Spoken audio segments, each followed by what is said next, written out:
Hey you guys, welcome back to another video. This video is a little different, yo.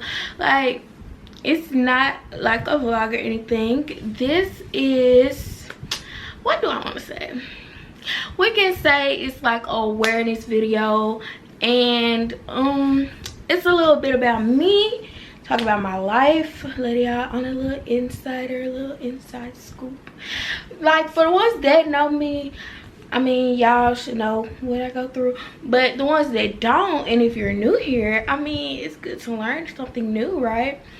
So, like, I'm not gonna make it too educational and like just fill y'all with facts. I'm gonna just give y'all like little story times about the stuff that I go through. So, if y'all don't know me, my name is Jaslyn. And so today I'm going to be talking about sickle cell anemia. So I have sickle cell anemia.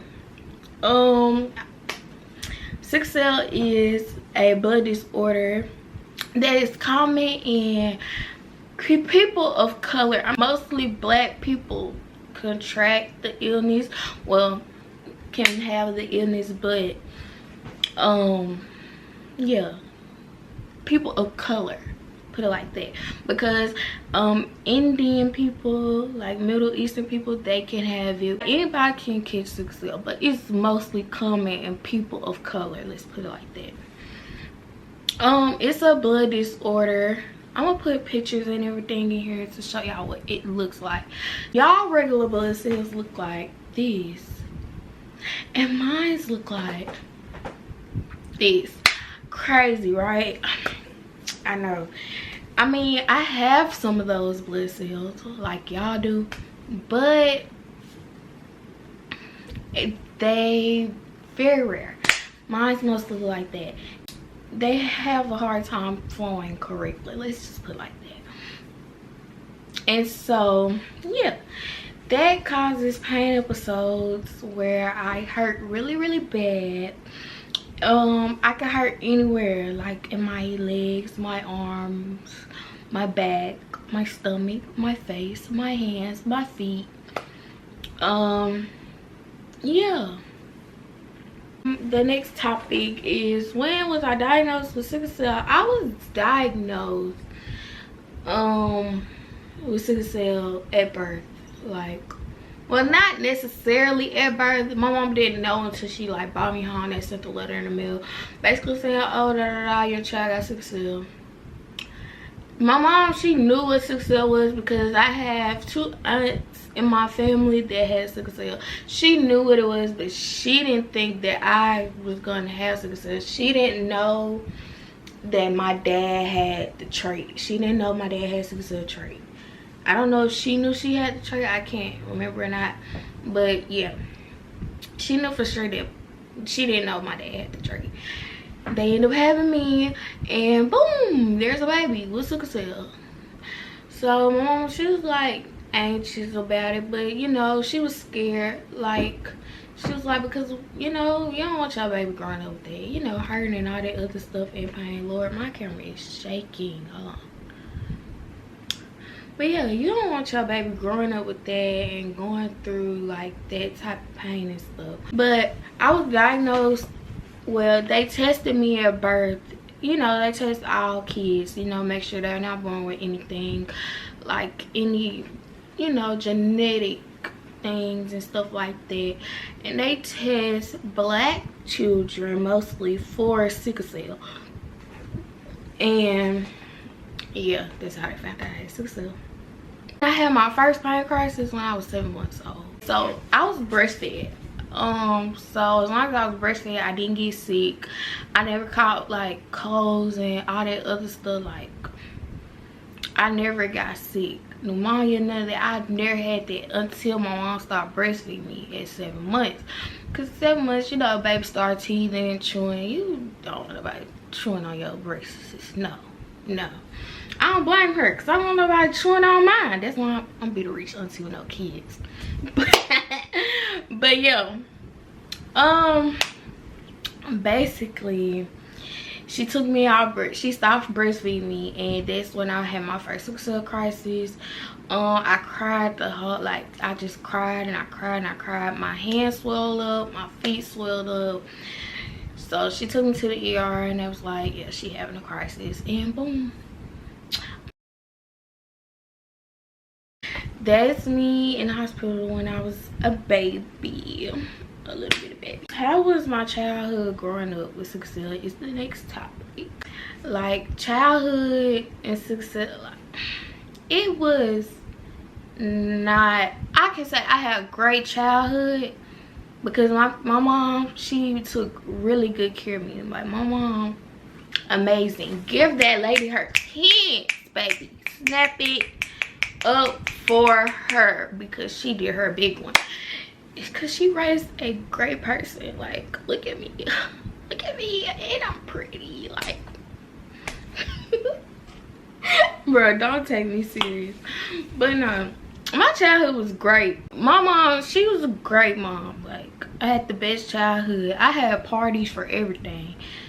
Like, the best. I can say, like, mom took care of me. She was there for me, everything. Like, I never just, you know, school was kind of like my biggest problem, because when it came to school, there was a restriction to a lot of stuff that I couldn't do. Because I can't say, my mom, like, when I was younger, she would be really scared, because with sickle cell, when you like over exercising, stressing, all that other stuff, cold, too hot weather conditions, they can trigger your sickle cell crisis as well. And like, the kids used to go out for recess. If it was too cold outside, I couldn't go. If it was too hot outside, I couldn't go.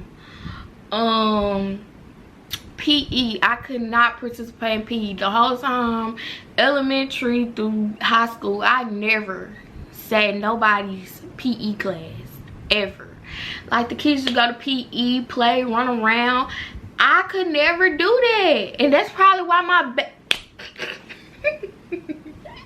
bro, I can't say nothing serious. I just never got to participate in PE, like, ever.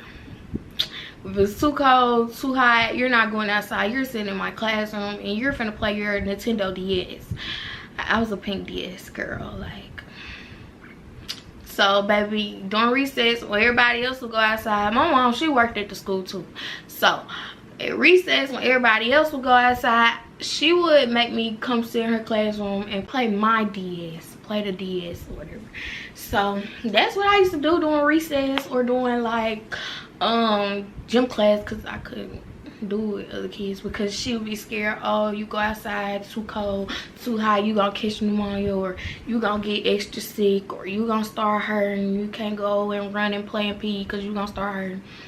I mean, like, when at first, yeah, I used to get like crying stuff because I felt like it wasn't fair. But I didn't understand till I started getting older. Like, yeah, you really can't do these.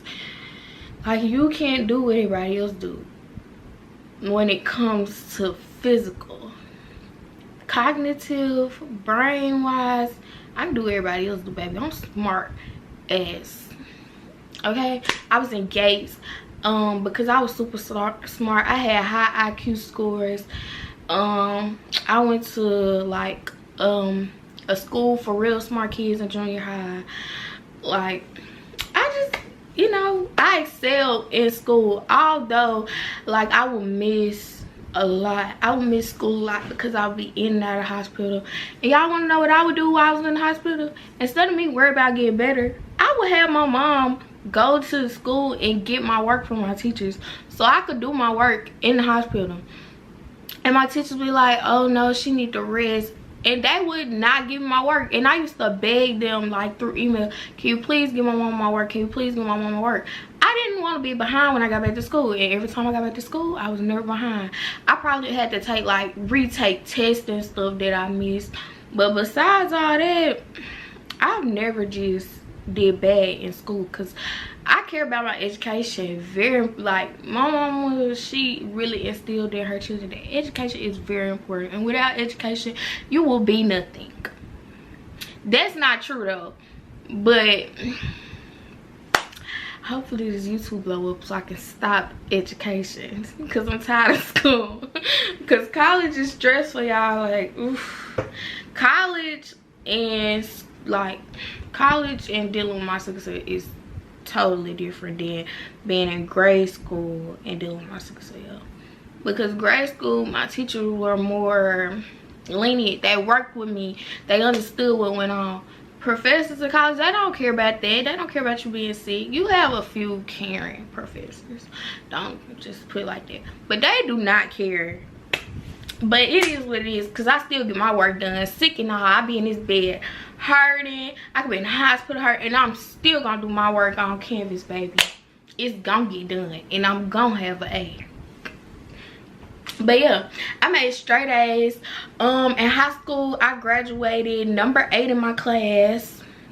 Woo, woo, woo, woo. But if them people at Vicksburg High School, and if you're watching these, yes, I'm still mad because y'all didn't call my name at graduation. But I did graduate number 8 in my class. Period. Your girl did her biggest one. You know what they say? They can't mess with me. Like, y'all, I be cracking myself up. Like, I just love me. Speaking of childhood, my first acute chest syndrome crisis, like, was when I was 5 years old. If y'all don't know what acute chest syndrome, I made a post about that. Like, I don't know when I'm gonna upload this video, but I made a post about it on my Instagram. Go follow me right now. I'll wait. I've been doing like sickle cell awareness post every day of the month of September, because guess what September is? It is sickle cell awareness month. It's sickle cell awareness month, babes. Like, are you what? And to all my fellow warriors out there, I love y'all, and y'all got this, and we got this, and we gonna keep fighting. We're going to keep fighting, because that's all we can do, boo. And we're strong. I got my first acute chest syndrome crisis when I was 5 years old. Acute chest syndrome is like, yeah, it's when you have sickle cell pain crisis in your lungs, and it gives like a pneumonia. Like, it's like you got pneumonia, but it's bad because it's not really pneumonia, it's acute chest. Like, it's pain crisis in your lungs. Yeah, so it was really bad. We didn't know what that was at the time, but it was really bad when I was 5, and I was in intensive care. I was put in an intensive care unit on a BiPAP machine because I couldn't breathe on my own. It's a little sensitive. I'm not gonna cry though, because real women don't cry. Nah, but for real, yeah, they was like, they basically told my mama, it's really a slim chance that your daughter is gonna make it, because it's really bad and she's really young, and children that has acute chest syndrome, they don't really survive it because it's very harsh on the lungs. And my mama thought, baby, I was gonna be gone, honey. But guess what? I'm a bad, you can't kill me. Let me stop playing. But yeah, that was my first time with acute chest syndrome, and I've had acute chest syndrome multiple times since then. But it's just, they catch it early. Like, it be like early stages of it, so they catch it in time for it to get bad. And I actually have like what they be using to help that. I have like 2 like little gadgets. This is what they use. Like, they make me blow on them, and they be like, this is useless. Like, I be thinking like, this is useless, but no, baby, it worked. And I got one more. Hold on. I don't know where the little thing that you blow, like where this at, But you should know, like, they will give you these if you got bad asthma. See? And this is what they be giving me to blow in. And then they'll give me like medicine and stuff like that. Like breathing treatments, nebulizer, stuff like that. So to help that out when they catch you early. And I keep these because like sometimes I really don't be want to go to the hospital now. It's really bad. So I try to do these at home by myself instead of sitting in the hospital and having to do it there, because I hate the hospital so much. Next topic is blood transfusions. Okay, so I get blood transfusions. I get blood transfusions because sometimes my blood counts be really low from my sickle cell and stuff, and so you know, to get those back up they have to give me blood. Then when I was like around 8th grade, 7th grade, 8th grade, I had this doctor. Let's talk about it, because baby, I ought to sue you because nothing was wrong with me. I had this doctor and she was like, a lot of sickle cell patients tend to develop strokes and stuff, or have many strokes, so we gonna check your brain for that. So they did a little brain scan for it, talking about it was some small little infarcts. And so I was on chronic transfusions for like 6-7 years of my life. And those 6-7 years of my life, my life now, what I'm going through now, is the reason why I'm going through what I'm going through now. Let's put it like that. But your girl is going to be fine. I'm going to be okay. But so those blood transfusions over the years has caused me to have iron overload, and my iron is, I got too much iron in my liver, so my liver is at risk of damage, can be at risk of damage if we don't get the iron out now.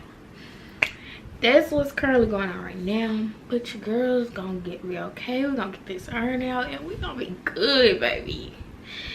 Now, like, do it worry me a little bit? Yes. But, you know, all I can do is just pray and give it to God, because it's nothing else I can do. But yeah, I get blood transfusions. I'm trying not to get them now because of what has happened to my liver and all the iron that I have in there.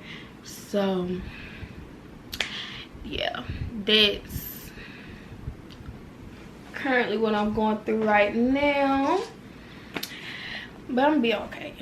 My next topic is chemo port.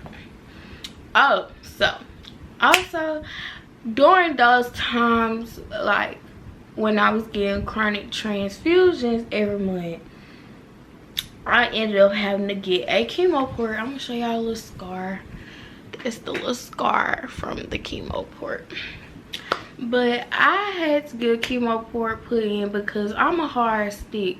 So they kept sticking me and they couldn't get like a vein to work because my veins are so dead because I get stuck so much. After I got my chemo port put in, I started feeling bad. Like literally like a month after I got it put in, maybe like not even a month, maybe like 2 or 3 weeks after I got it put in, I started feeling bad. I'm like, dang, what's going on? It had never been used, never been accessed or nothing. So I ended up going to the hospital. I started having like bad cold symptoms on top of a sickle cell crisis, and like I couldn't breathe and stuff like that. So I'm thinking maybe I got a Q chest again. Lord, I hope not. So come find out it wasn't that, and it was that I had an infection and my body ended up setting up septic. That then caused me to be put in intensive care, and yeah, I ended up on a BiPAP machine. They tried the BiPAP machine to help me breathe, but that wasn't working. So it was okay, now that she can't really breathe on her own at all, period, and the BiPAP machine not working, we gotta put her on the ventilator. So boom, they had to clear the infection first from like my bystander septic, and they had to take the chemo port out. I don't remember nothing from when I first went into, I remember when I first went to the ER all the way to when I went to, after I woke up. Let's just put after I woke up. I don't remember, like, I remember a couple things, but that's really it, and I'm gonna explain it. Putting me on the ventilator was a risk, because then again, that's why my mama, like, we could clear the infection, but you have to put her on the ventilator. So that scared the life out of my mama, because when you're on a ventilator, you're on life support. You are on life support. You need a machine to keep you breathing, or baby, you're dead. So mama just like, okay, we gotta do what we gotta do. So she put me on the ventilator. She just prayed, she just cried. She cried and she prayed, and she prayed and she cried. But they ended up taking the chemo port out. Then they ended up clearing the infection over the course of a few days, maybe like a week and a half, I want to say. 8 days. I was in the ICU for 8 days. I remember like my mom talking to me. I could feel her presence, like when she was coming in and out of the room, when she would leave me. Like, she never like left to just go home or nothing. She left to like maybe go take a bath or something, or to go get some food or something. She would leave me, and I could tell when she wasn't there. So it, like, my heart rate used to go up, and I would start panicking. So they would have to give me more medicine to sedate me, to calm me down. So shoot, that was one of the most scariest times of my life, I can say. Like, I never thought I would like ever have to experience anything like that. Yeah, like, she would talk to me, she would rub my head, she would sing to me, like, she would do everything to just let me know like she was there and stuff like that. Like, then they started like going down on my sedation medicine, because they were like, okay, she getting a little better, to the point where we can start going down on her sedation and waking her up. Like, people would call me and talk to me, but I couldn't talk. I just could hear them the whole time I'm asleep. I could hear my nurses talking to me. I could hear my respiratory therapist talking to me. Like, I can hear everybody talking. I just can't say nothing. I can't move. I can't even open my eyes.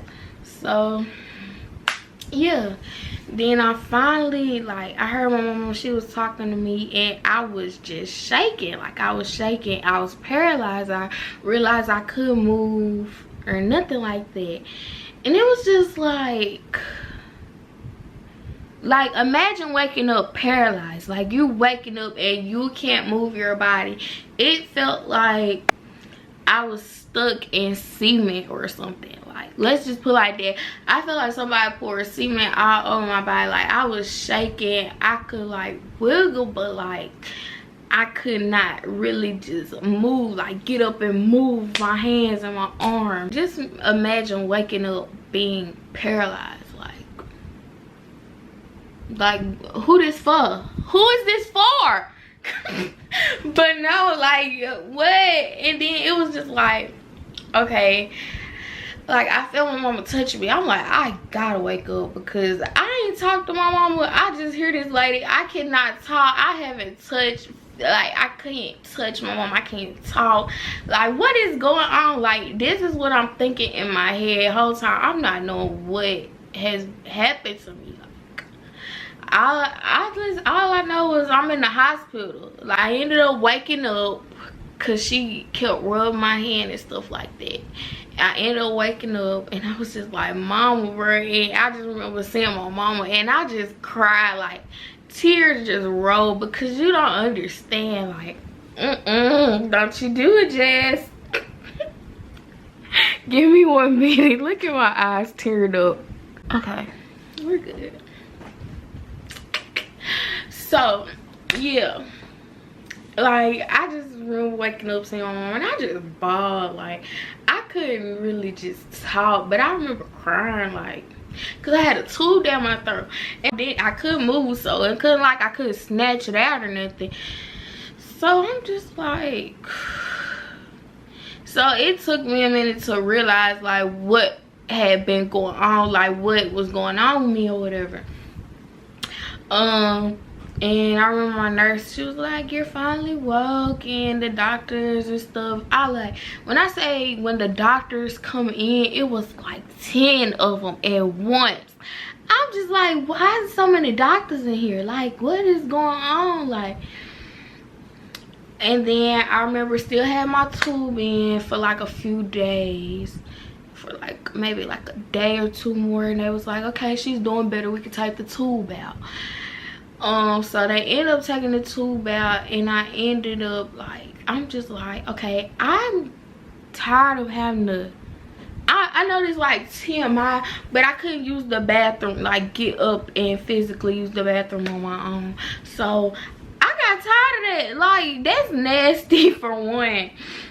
And so like I told them like I want to get up. I couldn't really talk because my voice was sore, so, and I couldn't really write nothing because I was still paralyzed. I want to get up and use the bathroom. I'm tired of doing it. And they was like, you can't get up, you can't get up.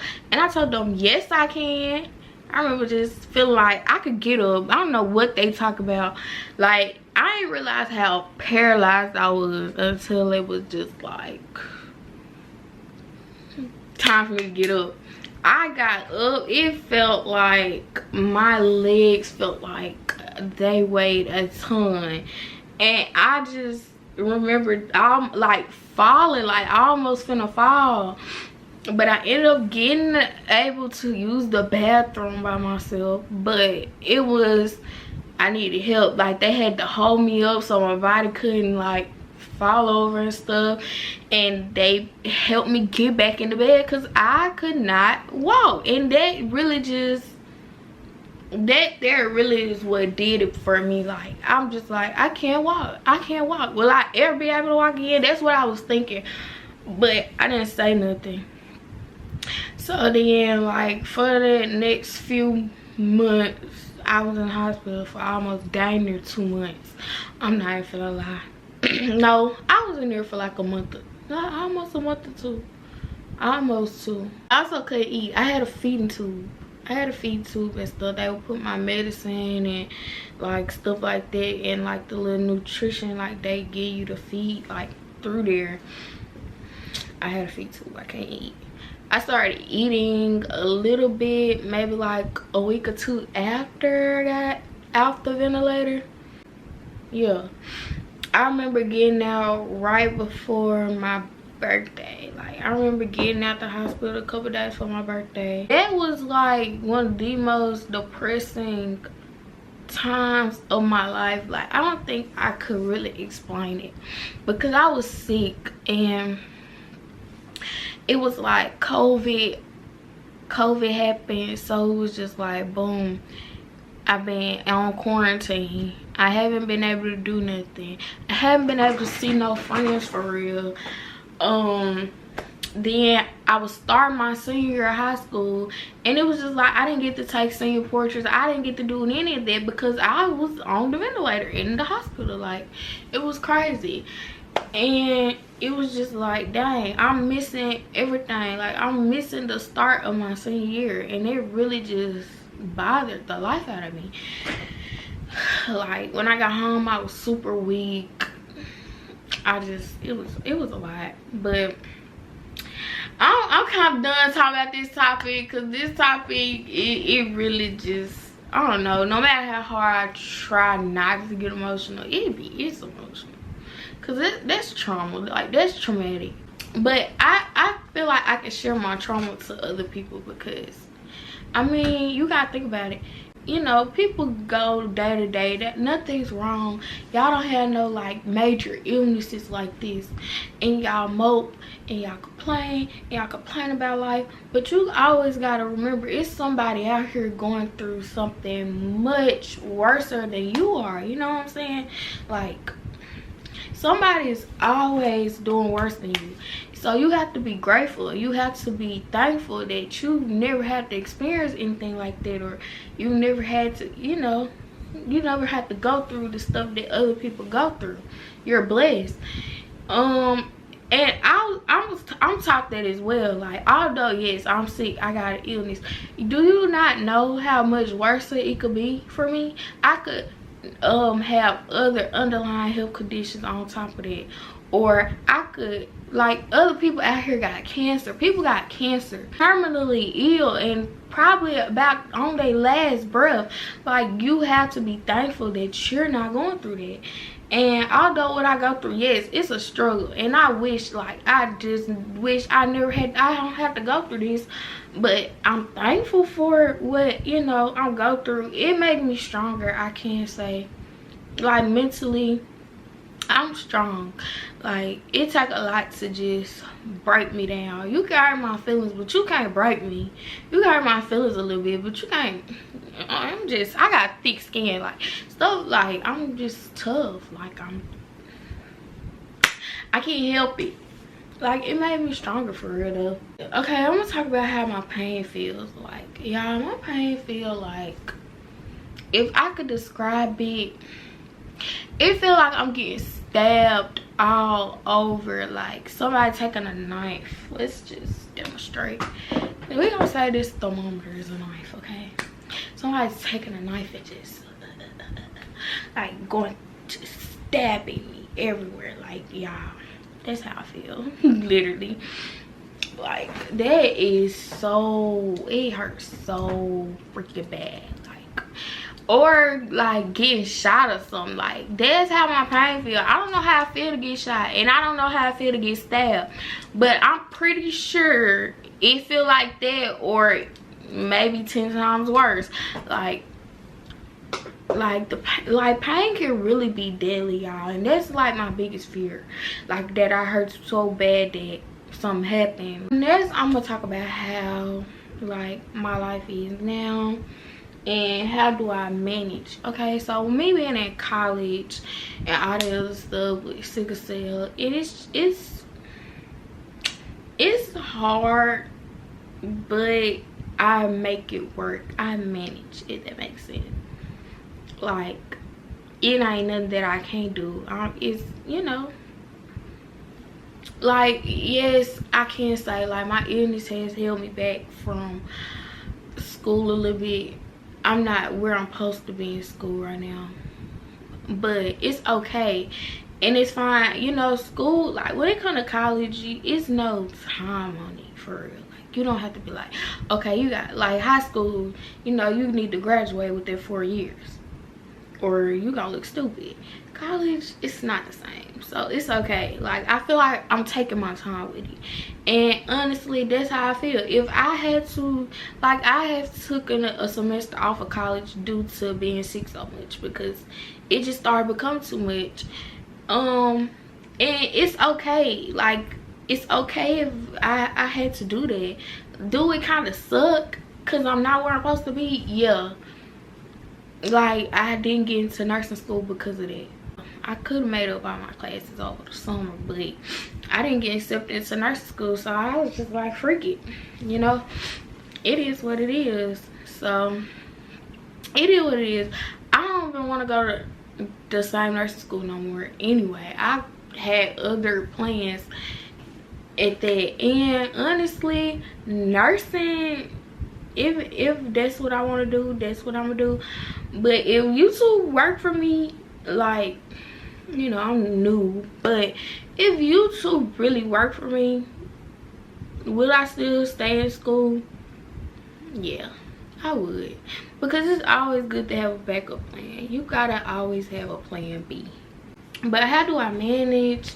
Like, managing school, life, and then my illness, it's not okay. I'm like more distant now from people than I've ever been. Like, I got friends and I talk to them almost every, like, I talk to the few people that I am cool with almost every day. But it's like, and then I have friends that I talk to maybe once a week, or just pop in from time to time and talk to them. I really spend more time with myself than anything. Like, yeah, I got friends, don't get me wrong, but the one, like, best friend that I do have, she don't even stay here. She stayed 2 hours away from me, so we don't even see each other like that.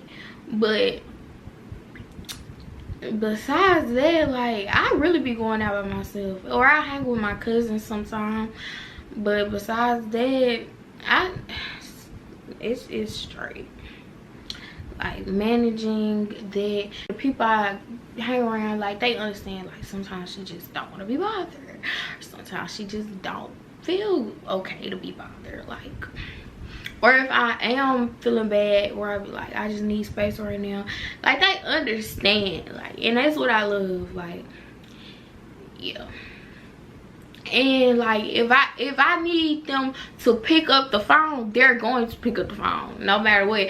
I don't care if I want to talk about a TV show, they're going to pick up their phone and we're finna talk about this TV show, period. like they check on me and they make sure I'm straight, like, for real. My support system, I got a good support system. Like, my family, my mom alone is the best support system I could ever have. And when doctors gave up or wanted to give up, she made them not give up, and she made them do what's right for me. And she still do to this day. If she feel like something ain't right, or they not doing their job right, baby, she gonna tell them. Like, I got the best support system in the world, and I cannot thank y'all enough. Like, not only with Sickle Cell, life, period, anything that I want to do, like YouTube. Who bought my camera? My mama. She did.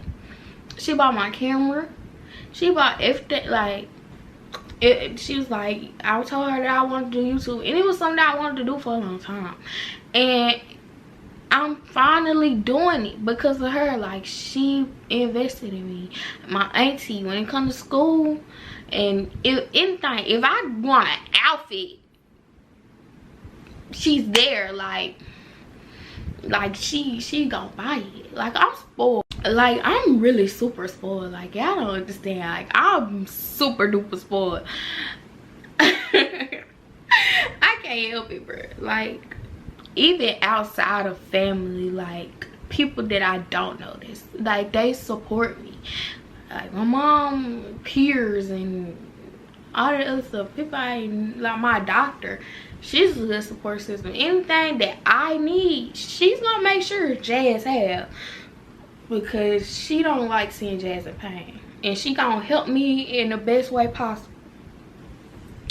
Like, I can't say I have a good support system. Friends, I haven't always had the best support system when it comes to that. You know how people, they act like they just a good person to you to make themselves look good? Yeah, I haven't had that. I haven't had the best look at that. But the friend, like, the people that I surround myself with now, and the people that I talk to every day, they've been there 100% solid. But I've had other people to kind of play in my face, and I don't play like that, because, girl, don't let being sick fool you. Don't play with my face like that. I don't play like that.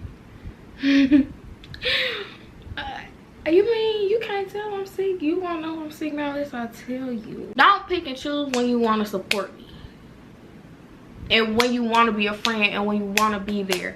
Let's put it like that. But besides that, I've had a good support system. And the last topic I want to talk about is mental health.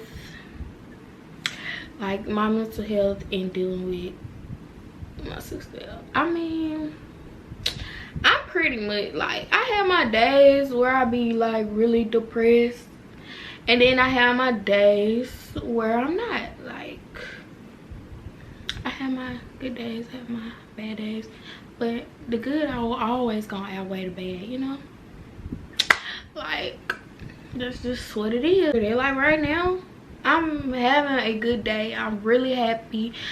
I mean, like, yeah, I mean, I'm not gonna lie, sit there like stuff don't be bothering me, but I mean, it's not like to where the point is like, oh, I'm just so depressed and I don't want to do nothing and this and that there. Even when I, like, okay, when it gets to that point, like, I be trying to make myself get up and do stuff, you know what I'm saying? Like, you just can't sit there and mope, because like I said, it's somebody out there worse than you, like, that probably ain't got legs and can't walk. Like, come on now. Like, you just gotta keep it going. You got other people out here with mental, like, bad mental illnesses. They can't control how they feel and stuff like that. Like, you gotta keep going, and that's just what I do. I just keep going.